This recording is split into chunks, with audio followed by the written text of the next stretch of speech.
Good morning, boys and girls. This will be our last lesson for the year, and I thought it would be really a good idea to commemorate the time that we've had at home.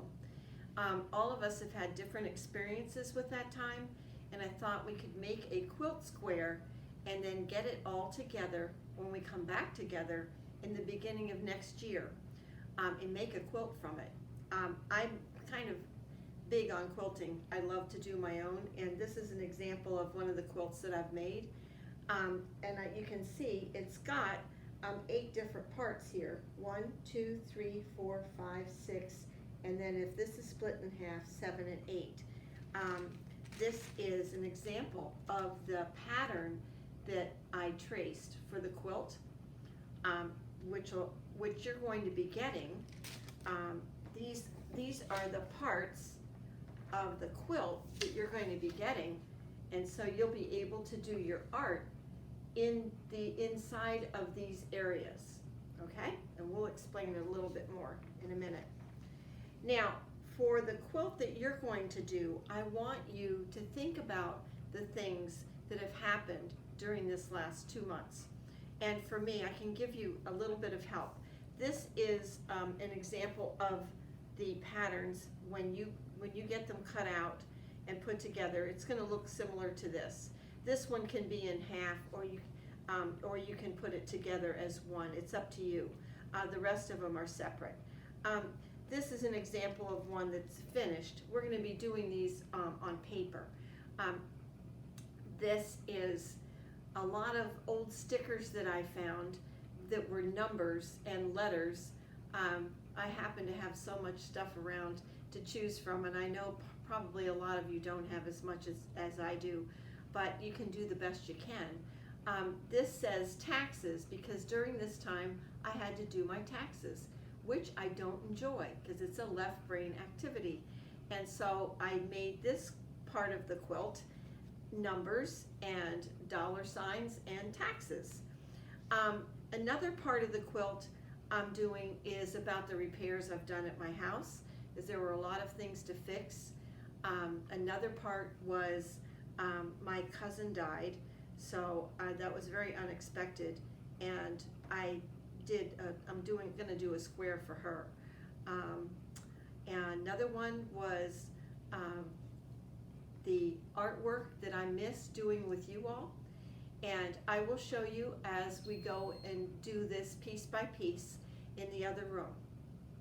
Okay, this is to help you see how this works. This is what you're going to get, the pattern for your quilt, and then this is the result. And this is one that's done out of fabric, but you're going to be drawing, painting, collaging, however you want to do your parts is up to you. This is the part that I've already finished, but I wanted to show you what it came from. This is my part that I did about taxes, and these are all my stickers. So I just put stickers on that, and that's something you could do too. The next part I wanted to do was about time, because you have to structure your time differently, and you've got to make up your own schedule, which can be daunting at times. So I looked up clip art, black and white clip art, and made a collage out of different clocks. And then I copied it onto red paper. And now what I'm going to do is use one of my pattern parts and trace it. Right, and I've told you I miss doing artwork with you guys, and I found a bunch of old artwork.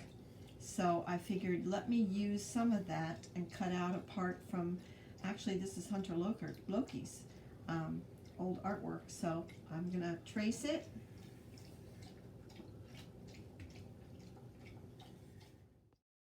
Okay, as a lot of you know, I live at the beach, and the beach has been closed. So I decided part of my, actually it's open now, but part of my quilt should be about the beach. So I'm gonna trace this. One you can see I put these 2 parts together for the beach. Now on this one, this is going to be for my cousin, and so I'm going to make it kind of, this is actually a painting that one of the kids had done, and I just happen to have a part of it. So I'm going to trace it, and I'm going to add crosses. I did a cross pattern, several of them, and I'm going to add crosses to the piece.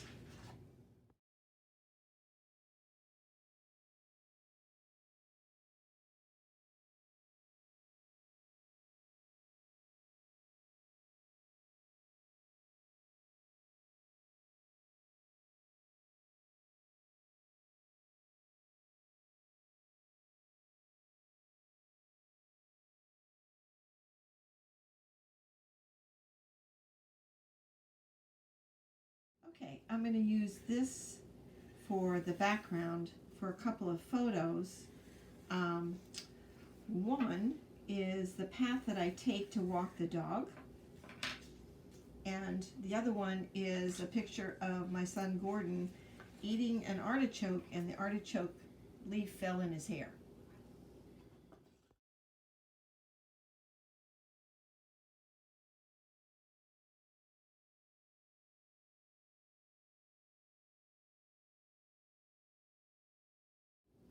So that one goes over here. And now I'm going to do these two workmen that have been at my house fixing things that were sorely needed help. I'm going to make this square. Actually not, it's actually the top of the quilt part. So I have to figure out what to put up there. And again, I'm probably going to use parts of the stuff that the students have painted because they're wonderful.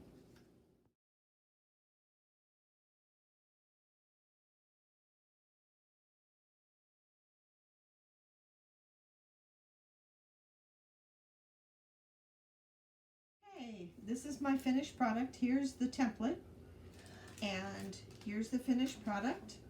I have the guys working on my house. I've got an old piece from Creativity at DePaul School, my cousin that we had to bury. This is from Taxes.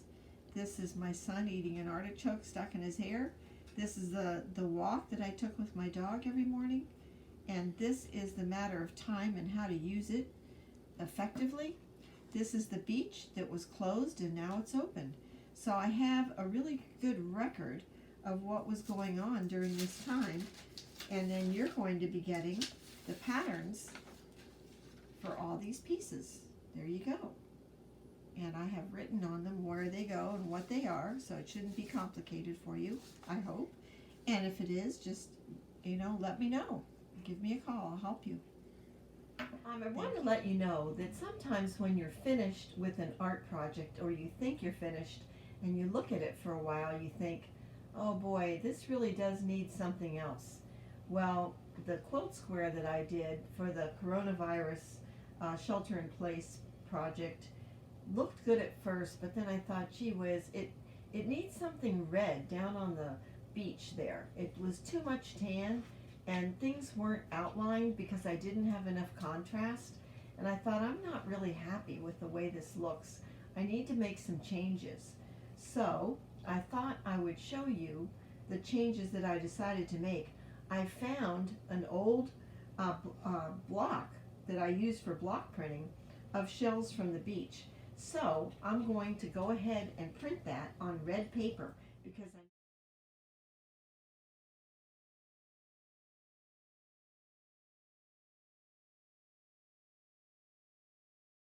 okay, now you can see my finished quilt square. I think it looks a lot better with the addition of the shells at the bottom. I cut them out and put them on, and then I decided to make, this is just bias tape I had around, so I decided to cut it and make the delineation between these sections. I thought that was kind of important, and I used this rickrack.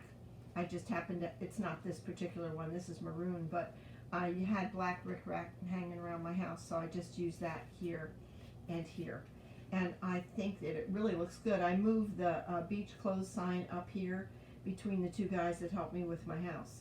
So there you go. I'm very happy with it. I think it sums up beautifully what happened during the pandemic. And I used this black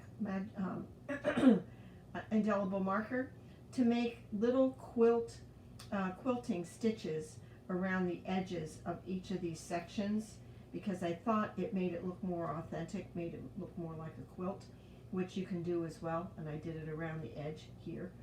I think that makes a difference. And there you go. I used Elmer's glue and I used rubber cement, my two basics that I love. And there you go, and I wish you guys a wonderful summer. And I want you to look on Artsonia, get your parents to look on Artsonia, because I just loaded a lot of your work on it, and it looks fantastic. You did an amazing job. And be sure to work on your quilt. Even if you don't get it the way you like it, you can always work on it over the summer and bring it into school in the fall, because we're going to be doing an exhibition of it, of all the quilt squares together. So I'm looking forward to seeing what you come up with. Have a wonderful summer and stay healthy.